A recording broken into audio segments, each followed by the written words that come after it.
Beautiful day here at the old Wolf Speed Shop.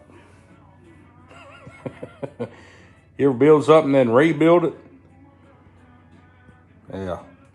Anyways, that's where we're at. Take this manifold, put a passenger side on, dump it here because I'm gonna put an AC compressor on here.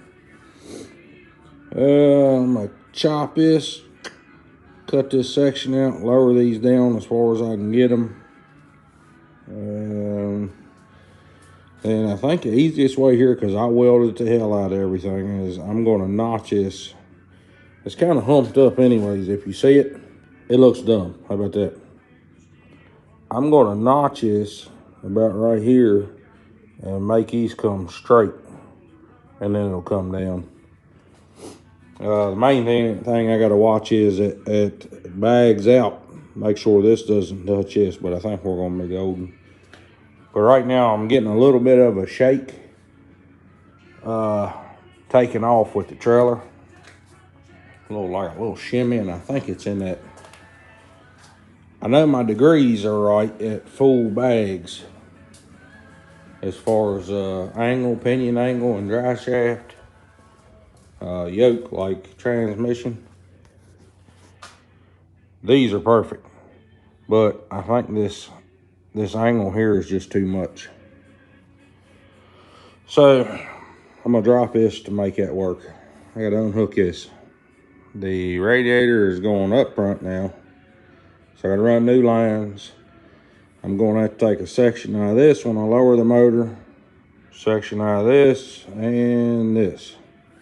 So I messaged Varan that sells these turbos, because this is a brand new turbo. A couple videos back, or maybe the last video before we left for rats at the Beaver, the turbo was leaking oil, so I bought a brand new one as a VS Racing, but I got it from Speedway Motors because they were quick at shipping. Ended up being here like 18 hours later. This thing was on my doorstep. So hats off to them. If you need anything, they got some fast shipping. But put it on within 2 miles, smoking like a damn freight train. Same thing. And I've run VS Racing turbos and never had an issue. So I really don't think it's the turbo. And when I messaged him, I made sure I was clear. Look, I'm not trying to say that your turbos are junk. I got that out of the way, and I asked him, and you know, because he sells thousands and thousands of these, so he told me, which I checked for blow-by. There's no blow-by on this motor. I thought maybe, you know, a cracked ring would be crankcase pressure, and the drain, you know, oil's coming, feeding, and it drains. That's a straight shot, 10 AN. Never had no trouble before. But with this, it's like it's backing up. So I unhook it right here and I actually watch this draining into the line after it's up to temperature, rev it, and it does not back up.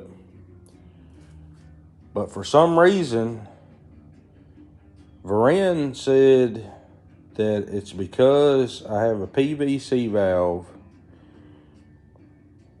and I'm guessing this hose here, which truthfully we usually never hook up. It's just I had one, so I used it. Anyways, he says to vent this. I'm guessing he said valve cover, so I'm gonna guess this.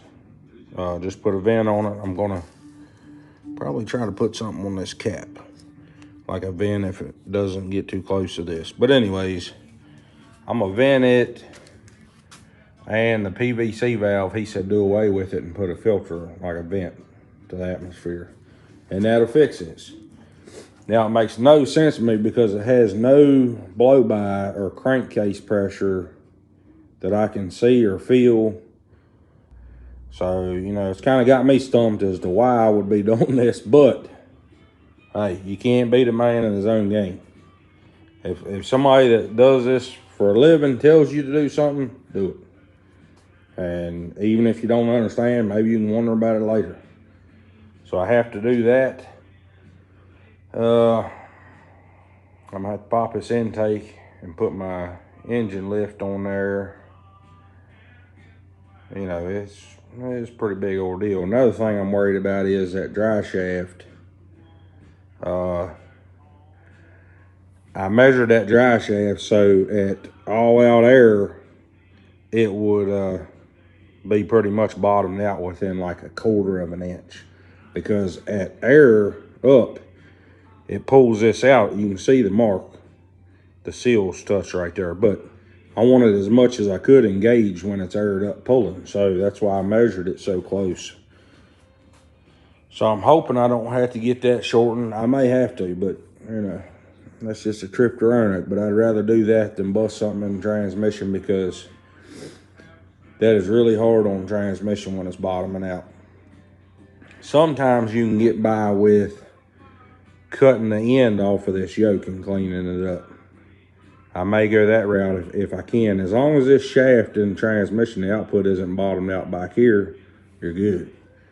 You can take a little bit off the front. But it's done got filthy. We had a good time at Rats at the Beaver.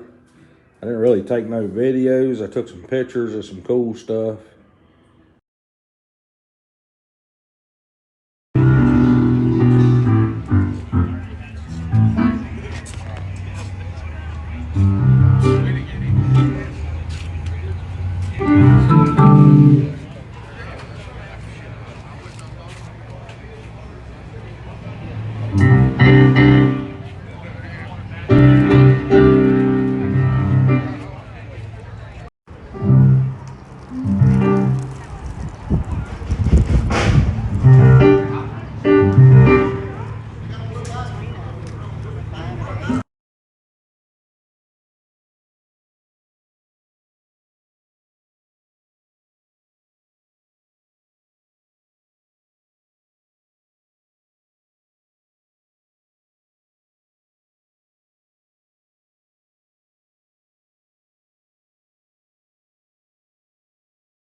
Truck got filthy, which was expected. It was calling for rain like 2 days. We didn't go to run to the sun because it was raining like hell, so we come on home. Lynn's got the Blazer about finished up. The owner come up yesterday, sat in it, fired it up.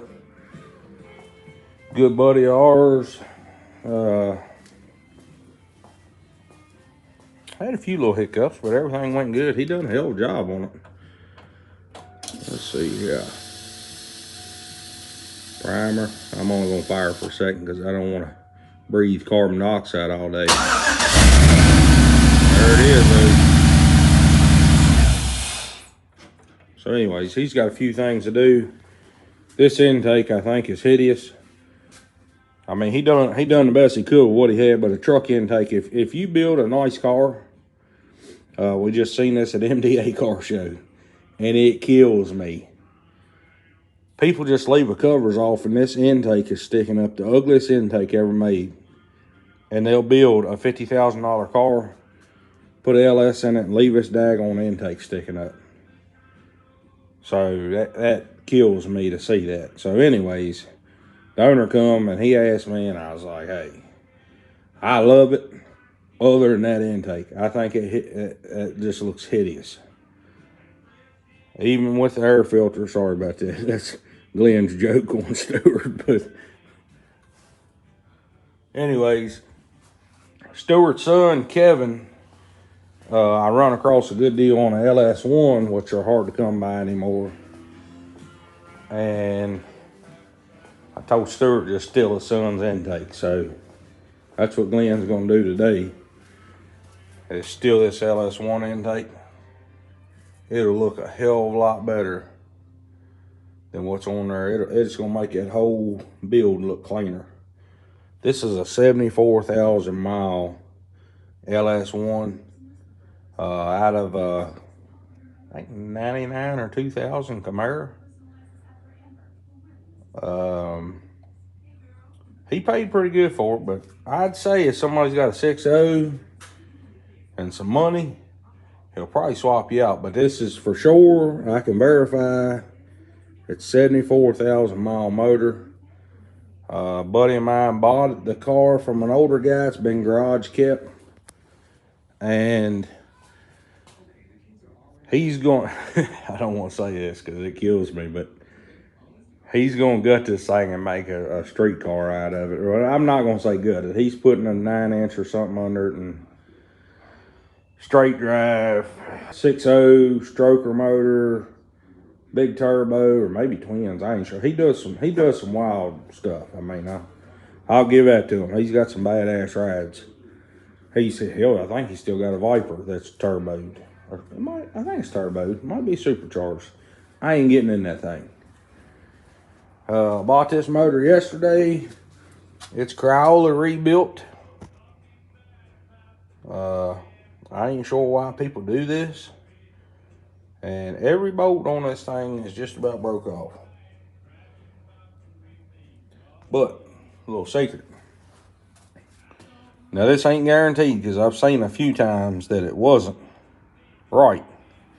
But you see these bolts right here? For the valley cover? See them?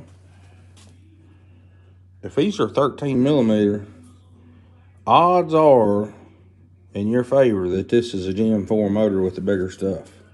But if they're 10 millimeter, they're usually Gen 3 with the smaller stuff, which smaller stuff still are proven. I mean, you know, it's not like they're junk, but anyways, it's a little food for thought there. He says that he got this for a truck, and I was giving him hell, but I felt bad after I did.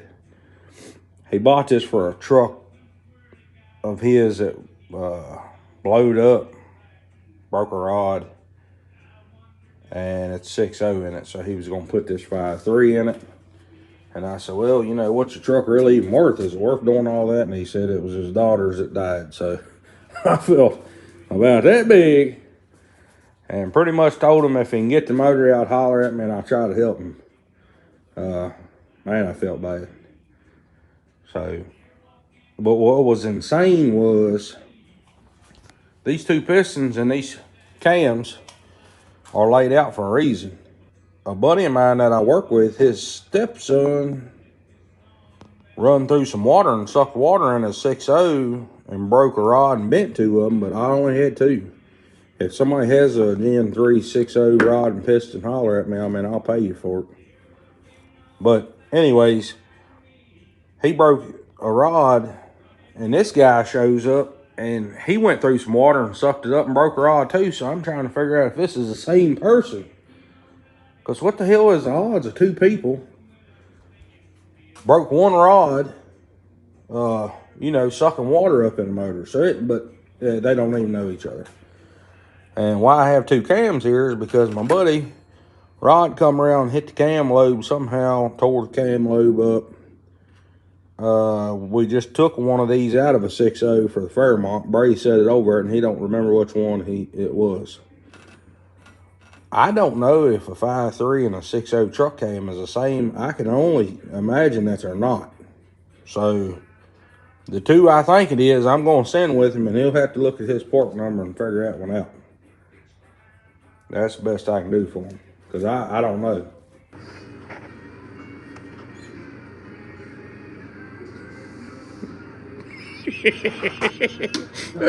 You look like roly poly. What's the leg kick for? Is that like, you want me to come back here and jack it up, dude? Look like you're gonna pull a muscle. All right, we're making some progress here. And cut the mount section out. And notch this, and it folded up pretty daggone decent. I'll clean that off and weld it up real good. Usually on the rat rod, I don't try to clean no welds up, so I'll probably just leave them there. Cut the brackets off there. Gotta clean that up right there and here. I think it look cooler like this anyways. Kind of didn't like the radiator back here, so. But I am going to run out of dry shaft there, but that is slotted.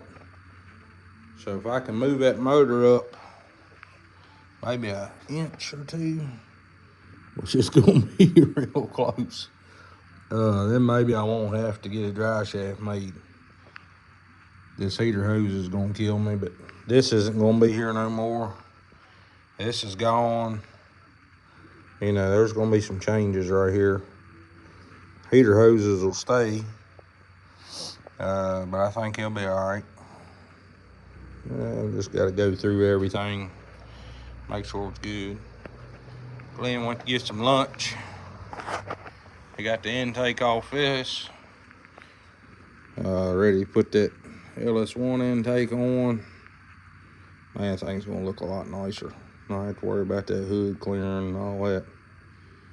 I think it's gonna be good to go. Jack the bike up. That way Glenn ain't gotta lean over the front. Nah, really. He's got to jack the front up, but I said, well, why it's up, you might as well go and put the intake on it like that. So anyway, maybe I'll get it back together today and get some miles on it the next couple days and give it back to old Stewart. I gotta wait till he gets here. When you let the air out, the dry shaft grows up here. So in order to check it, we'll have to lower the motor as the bags go down. And I got that loose, so it should slide the transmission if it does touch and not hurt nothing. I'm hoping that it'll barely touch, because you know Ben's angle is way better. It's not growing as much, if that makes sense. So we'll see once he gets back here, get it all figured out. Check in on Glenn over here.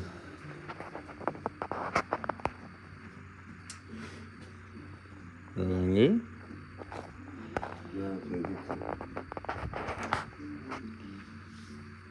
Can't get what, buddy? Can't get this on. Little bit that swelled the neck, the other one with that screen.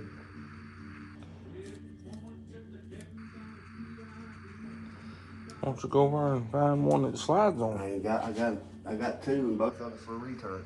What size is that the feed? Yeah. Two of them in here, I thought. Let's see here. They would work perfect. I got two of them, both of them for a day. Mine's 8A, and I was gonna give him mine.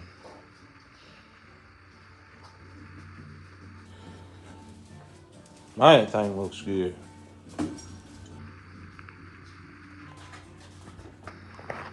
These feeds on this LS1 intake, they hit right here at the cool pack, so we bend them up. I think I went a little too far. That happened. So what you got there? Both of them. Both of them's return line, which is smaller. Why does that one look way bigger? But yeah, They're both return. Where's the one you couldn't get turned, buddy? Oh, it's right here. Man, let's do some work here.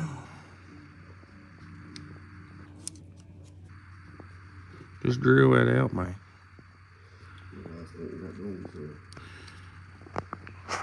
Just drill that out. Or, well, I'll be honest with you, if you turn the bastard, it'll probably go, like with a wrench. That's what I was trying to do when you walked over here. Oh, my fault. Made you nervous with the camera? Yeah. Or you could, you'll get some channel locks. Or right there they are. Give me them. Over here. This thing was running. It went from running, ready to put some miles on, to, hey, let's change all this. Don't like much, though. Uh-uh.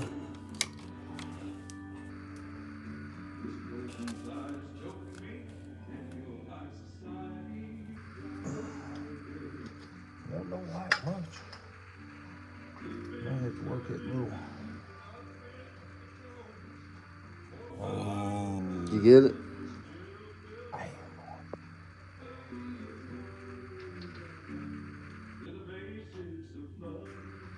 Little tip, man.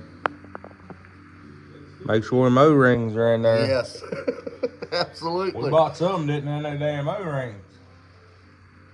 Tell you what, man. There we go. Let's put a little lubrication on our hair. Can't hold my dipstick.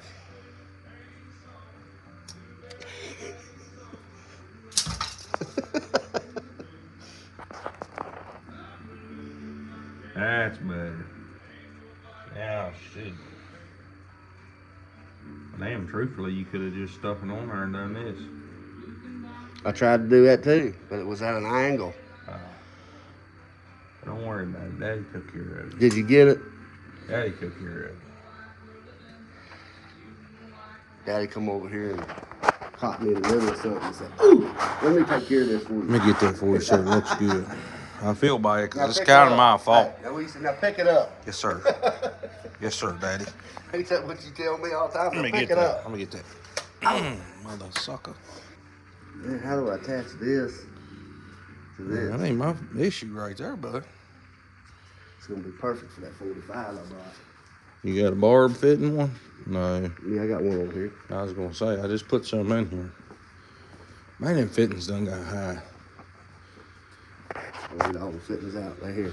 Right here's all the fittings I got. There you go. That's what you want right there on that pressure. These right here work too. They do, but they didn't. That's not a push lock. I understand that. This is supposed to but not. at the same time, well, you got to screw that all the way down in there, and then you put one of them hog rings on it. That ain't going nowhere. But this is supposed to work without even putting one on. I know, but I don't trust him. Well, I ain't gonna lie about that either. When something's supposed to work, we sorely do use a lot of hog rings. All right, got the mounts in. Let me turn this damn radio down here a bit. That's better. All right, got that. Got the transmission mount here somewhere. I got to weld them out. Oh, there we go. I clean all that up and weld it. Maybe I weld these mounts. Oh, we should be good to go. This thing's setting at like 2 degrees. The pinion angle is 2 degrees.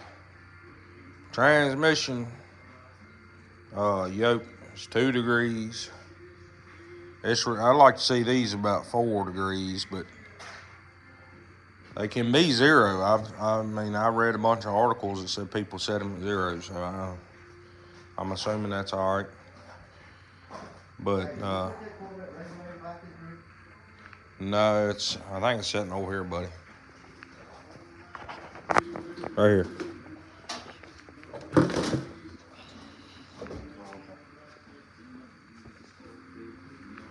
Get up on it. Come on, Jack, man. Come on. Come on, Jack, man. Heave. Come on. Heave. You put all your weight on, still don't weigh enough. Yeah. Come on. Well, you got another 3 foot to go. Let's go.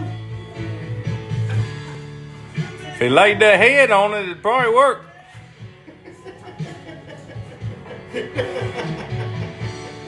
Help me then, please help me.